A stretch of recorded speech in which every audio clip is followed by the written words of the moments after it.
care about poor people. They care about the less fortunate.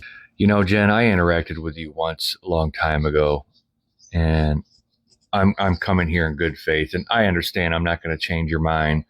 The first thing I'd like to address is your little caption across the bottom. Gas has never hit $5 a gallon under Joe Biden. This is the average price of gas from 1990 to 2024. And when you get into Joe Biden's presidency right there after 2020, yeah, it spikes up because of inflation and other reasons. But you see it starts going down. See, unlike you, I take experts at their word. And here's how I remember it. And this is just about gas at this point in this video, not just about affordability. Because I believe you're party before country. See, when Donald Trump became president the first time, he begged OPEC, to increase production. Eventually, they caved for whatever reason. They had never done that before. They increased production. That ended up crashing the American oil market, putting American oil companies out of business. Yes, Jen, that is true. You can look it up. In 2020 alone, over 100 companies had filed for bankruptcy, oil companies. And I know some people get it, and I'm not going to, pick on him for that. But President Trump was still President Trump in 2020. He's the one that said he did the opposite of the experts. You see, I don't know if you know this or not, but even before COVID was a thing, right? Whether you believed it or not, I don't really care at this point. Even before COVID was a thing, Trump had already doubled the national deficit from where he inherited it from Barack Obama. You see, the history is quite quickly explained like this. Bill Clinton, who's probably a sexual predator and belongs in fucking prison, handed George W. Bush a balanced budget, which would have allowed us to pay down our national debt. Instead, George W. Bush ended up taking our national deficit, bringing it to near $1 trillion, maybe over $1 trillion, who he then handed off to Barack Obama. And I know people like to say, well, he had the supermajority, he had it for like 10 days, 14 days, something like that. It was days. Despite being filibustered more than all presidents before him combined, Barack Obama managed to take that national deficit and cut it in half, by more than half, handed it off to none other than Donald J. fucking Trump. And before COVID, by 2019, Trump had brought that national deficit to nearly $1 trillion again. Hey, this is going to cause inflation to go up again. See, now you put on top of that a failed pandemic response. Supply chain issues. You remember the toilet paper fights in fucking Walmart? I mean, come on. We knew inflation was going to happen. Nobody wanted to listen. We just didn't know how high it would get. Come in, Joe Biden. Here he comes. He won the election. He's president of the United States, and he hits the fucking ground running. The infrastructure bill. Yeah, the infrastructure bill Donald Trump promised for 4 fucking years. Joe Biden delivered. The PACT Act for veterans, because of the burn pits and shit. Yeah, Joe Biden. You see, and Joe Biden actually lowered prescription costs on medications like insulin, not just for one Part D plan like Trump did. And Trump likes to say, I took credit for it. No, he had one Part D plan participating. Joe Biden got them all to participate. The CHIPS and Science Act to make semiconductors here in the United States of America. He doesn't get enough credit for the legislation he got passed in his first 2 years. Inflation Reduction Act. And I'm sorry to say, Jen, but we actually became more, energy independent under Joe Biden, not Donald Trump. Under Joe Biden, because of his policies, we ended up becoming a net exporter. Something else you can also look up is Russian oil purchases from the United States under Donald Trump's first administration actually went up. We were purchasing more Russian oil under Trump in his first administration. And would you look at that? Sanctions have been released on Russian oil so they could sell. I mean, whoa, wow. He doesn't care about you. He doesn't care about any of you. You have no idea what's coming. Nobody does. Past that 3-week mark, and we bought some time with the strategic oil reserve that you all had a fit that Joe Biden, took some out of it. I mean, come on. Really? I went through some of your videos, and you're one-sided. You won't listen to anybody. I don't give a shit about your southern accent. Fuck no, I don't. I give a shit about your horse blinders. Your one-way road.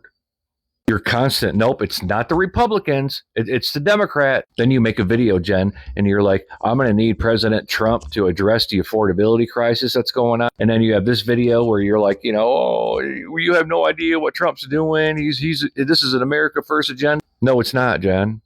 It's not. There are threats to the United States all over the world, not just Iran. So we're going to go attack them all? Are we going to attack North Korea, Russia, China? China's military doubles the size of ours. Here's the cold, hard truth. And I hope you watch all of this video, Jen. I really do. Because like I said, I'm coming in good faith here. You have always hurt more under Republican policies.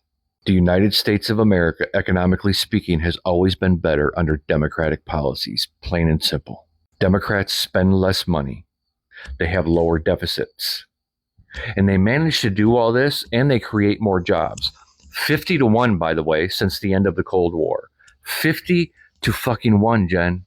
You see, most of us, everybody I know around here, I'll tell you flat out, I don't give a fuck what letter they have next to their name. All I see over there on that side of the aisle is people nitpicking something to fit their narrative. And it's not very much that they're picking from them files, if you catch my drift. They're picking and choosing what you want to report, Jen. I've challenged people on my side over here, reality, to watch Fox News for a week or two and see what you see. You see, I don't watch mainstream media. I see clips on here. That's about it. I prefer to read the court documents, read the files. And the shit I've seen in the files is utterly fucking disgusting, Jen. Your video about Cesar Chavez. Yeah. You believe that. You want to put that to the forefront. Somebody that's been dead since 1993. But you don't want to talk about the names in the Epstein files, which is most of his administration. And they're still alive. And you don't want to sit here and believe the victims in the Epstein files that accused Trump of doing shit. You don't want to believe them? Well, it was such a long time ago, a lot of people say. Do you believe that? Even though they were interviewed, on multiple occasions, Jen. They were interviewed on multiple occasions. Their stories never changed. See, I'll go after Democrats just as hard as I would Republicans, especially established AIPAC bought and paid for Democrats. And there's a lot of them, just like there are a lot of AIPAC bought and paid for established Republicans. And one thing I think we can agree on, Jen, is that we're the United States of America, not the United States of Israel, right? Did you know that we send Israel billions of dollars every single fucking year, annually? Billions and billions of dollars. And they have free health care. Yep. Including access to abortion on demand. On our tax dollars. Are you okay with that? Because I'm not. And you might try to compare that to Ukraine. But that's vastly different. That's on the other side of the table. We agreed to protect Ukraine if they got rid of their nuclear weapons, which they did. Joe Biden did that. He protected Ukraine without putting boots on the ground. You have no idea, Jen. I just wish you would take off those horse blinders. Look around. Look at the experts. Listen to the experts. Read some more. Stop, I don't know what the right word is. I'm not going to say rage baiting because you don't rage bait on here. You just kind of, with your smile, and that pisses people off, and that's good. Whatever. I don't give a shit. Do it. But I promise you, it's going to get worse than you've ever seen it. Did you live through the first 2008 collapse? Remember that? Yeah. Another Republican. I did too, and it was a pretty fucking difficult time. Obama did what he had to do. He rebuilt it. All while being filibustered, as I said earlier, by Republicans. Then they bitched that the rebuild was too slow. We're the United States of America, the richest country on fucking earth. We're the only developed nation that does not have things like free fucking health care. Here's the thing, Jen. If you tax a billionaire at 25%, he's still going to be a fucking billionaire. His kids, grandkids are going to be fucking billionaires. It would take you almost 32 years to count to 1 billion. Let that sink in, Jen. And I really do hope you watch all this because I'm coming in good faith. Donald Trump is an adjudicated rapist, a sexual predator, a con man. And he doesn't give a fuck about you or what happens to anybody in this economy. He don't. He crashed it once because of his failed COVID response. and he's about to crash it again because he got fooled by Netanyahu over fake intelligence.